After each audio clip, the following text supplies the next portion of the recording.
What's up everybody, welcome back to the channel. In this video we're going to be talking about how Marvel could bring millions of new users into VEVE. But before we do this, if you enjoyed this video then consider dropping a like and subscribing if you're new around here.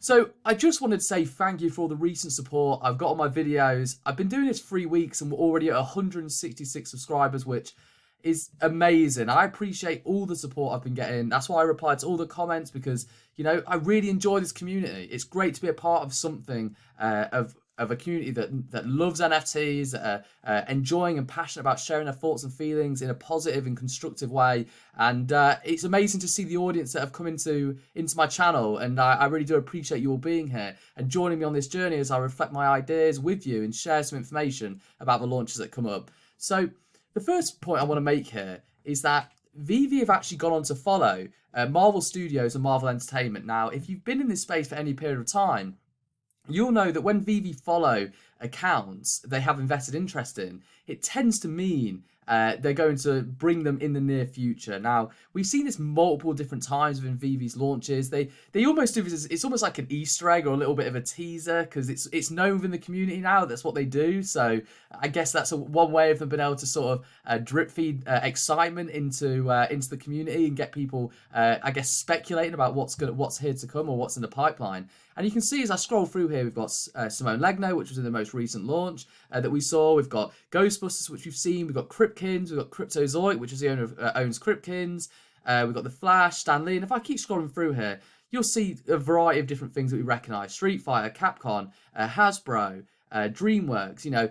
And seeing that they followed Marvel now on recently on Twitter, I think we can realistically assume at this stage that Marvel is definitely coming into the VEVE application.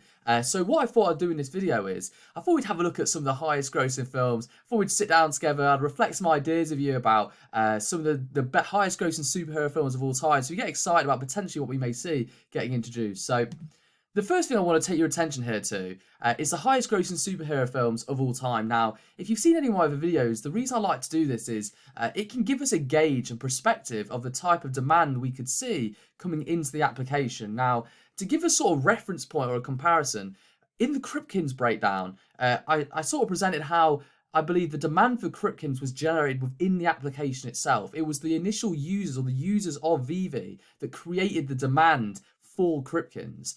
It wasn't an external influence. Now, I believe in Marvel, this will completely flip on its head. This is definitely a brand that will bring a huge amount of external users and new users, excuse me, into the VEVE application. Now, the reason I say this is because if you look at this franchise as a whole, I mean, they hold the top 5 spots for the highest grossing superhero films of all time. I mean, they quite literally monopolize superheroes. And if you look at the sort of NFTs that we already have within the application, we've got Batman, we've got Harley Quinn, we've got basically a lot of already sort of action figure superhero style NFTs that just fit perfectly with Marvel. And I just believe we'll see a huge amount of advertising against this as well. I think VEVE will push this incredibly hard. They are very aware of what Marvel could do for VEVE's user base long term, and just seeing this this sort of type of global sales, we can sort of get an indication of potentially the total demand that we could see coming into this. And I guess the other point I want to make here as well is that we've got DC on here as well. So VEVE essentially cover all superheroes. They've got like every single superhero franchise essentially, apart from Pixar, which what I'll say on Pixar is we can't 100% confirm that they've released or are going to be a Pixar as a part of VEVE at this stage, or certainly my own research. If they have, then please drop in the comment section below if they have. I'd love to hear it. But we can generally see across this list that we got Warner Bros already, that's been confirmed. So if you go through 90% of this list, we already have coming to VEVE, or essentially they have invested interest in the licenses, so, or have the licenses, sorry. So we could assume that we could see a lot of this. We got the Avengers, Black Panther, Iron Man, Captain America, Aquaman. These are huge blockbuster films, and with them generating billions of dollars in sales, I talk upon this being a global impactful brand. So this is something that the majority of the world have heard of, generally because of the amount of revenue they've generated. You don't go into the billions for a film if it's not something that's known across the planet. So very interesting to see this, these statistics. So the next point I want to make here is, what has Marvel done in terms of merchandise sales? Now, I touched upon this in the previous videos that I do when I do brand breakdowns and when I take a dive into essentially what we might see in terms of external demand coming into VEVE. Now, merchandise sales are a very important metric for us to look at because not all movies translate into merchandise sales. Now, an example of this is Daddy's Home, which is I don't know if you've ever watched it. It's got Mark Wahlberg in, it's got Will Ferrell. Great film, very popular film. But it didn't translate into high merchandise sales because people were just interested in the film. They were not interested in what the film provided outside media and other media, which is fine. But when you look at superhero films and the way they monetize outside of just the blockbusters and just the films they release, we can see here that $7.2 billion in sales is significant. You know, we in the VEVE application, as the VEVE users, are essentially buying merchandise. It's digital merchandise. So this, in my opinion, is the more important metric to consider. Now, obviously, seeing huge box office sales is great, but in my opinion, the focal point or my attention point tends to drive more towards what the merchandise have done. And another point I just want to quickly touch upon here, just quickly, is the association between Disney and Marvel. Now, this is an interesting point as a community for us to consider when we look at as potentially what we may see down the line, because if we can see Marvel do well, which I'm absolutely certain they will, just looking at what brands have been released already that are very similar to them, I'm absolutely 100% sure Marvel will do well. But seeing the demand or the revenue generated from a business standpoint may incline Disney to release further brands and want to put more of their brands into NFT form and release into VEVE based on other factors we touched on in previous videos, but sort of delivery of product, the sort of improvement within the tech of VEVE, the style, the animated style, the fact that VEVE want to become sort of the hub of NFTs. You could see this association happening where potentially we could see Disney in the future. Now, that is speculation on my half, but hey, it's definitely something for us to consider. Now, the second from last point I want to make here is let's have a little dive into potentially what we could see being introduced into the NFT form. Just to get excited about what we might actually see getting introduced. You know, we've got Spider-Man at number 1 now. That doesn't surprise me. I touched upon this in one of my previous videos when we broke down Sony or had a look into Sony. You know, Spider-Man is a humongous standalone franchise in itself. So seeing a Spider-Man NFT will be huge. You can imagine it being animated. We've got Iron Man, we've got Thor, we've got Deadpool, we've got Hulk, Captain America, Wolverine, Doctor Strange, Black Panther, Scarlet Witch.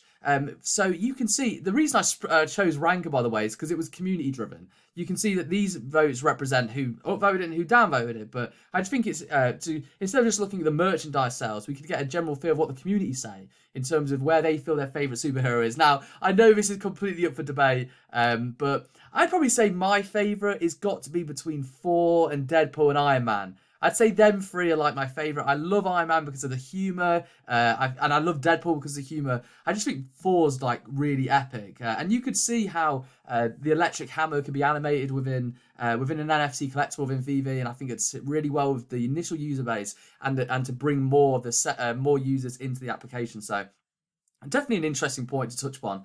And then finally, I just want to reflect this. I was looking through, and sometimes in my research, I like to look at multiple different style of articles. And so this particular one, I was looking at the 10 best Marvel Legends action figures by rank. Now, I thought this was interesting because in this list, you can see obviously Iron Man, Thor, Deadpool, but a lot of that doesn't translate into the sort of most popular Marvel Legends in history. So we may see some of these type of action figure NFTs. I just thought it was an interesting point to make here that we could share and reflect with one another. We've got Black Panther, which we've seen previously. We've got Rogue. And if I keep scrolling through, we've got Hela, Doctor Doom, Storm. Storm would be really cool. You can imagine how that would be animated. We've got Captain America, Wolverine, we've got Spider-Man, and we've got The Thing. So just a quick point I wanted to touch upon there was, you know, we may see a variety. You don't know what metric they'll use to bring in NFT form, because ultimately that's the decision of the licensee owner and VEVE when they communicate with their design team and how they want to implement this particular NFT. But what we can do as a community is essentially do our research, and this is why I reflect this video with you, to get a feel potentially about what we may see. Now, I'm going to end the video here. I personally think Marvel will be a juggernaut brand. It will have humongous impact on the VEVE application. I believe it will be one of the largest sellout NFTs we've seen within this space, full stop. I think it will drive a huge amount of media attention. I think we'll see a huge amount of advertising against it. I think they'll publicise the numbers that are generated. Well, maybe that's speculation on my half, just to sort of justify the demand. But I think it's definitely something for us to get really excited about. So I hope you really enjoyed this video. If you have, then consider dropping a like and subscribe if you're new around here. Thank you for watching. Thank you for being here. And I'll see you in the next one. See you later and bye.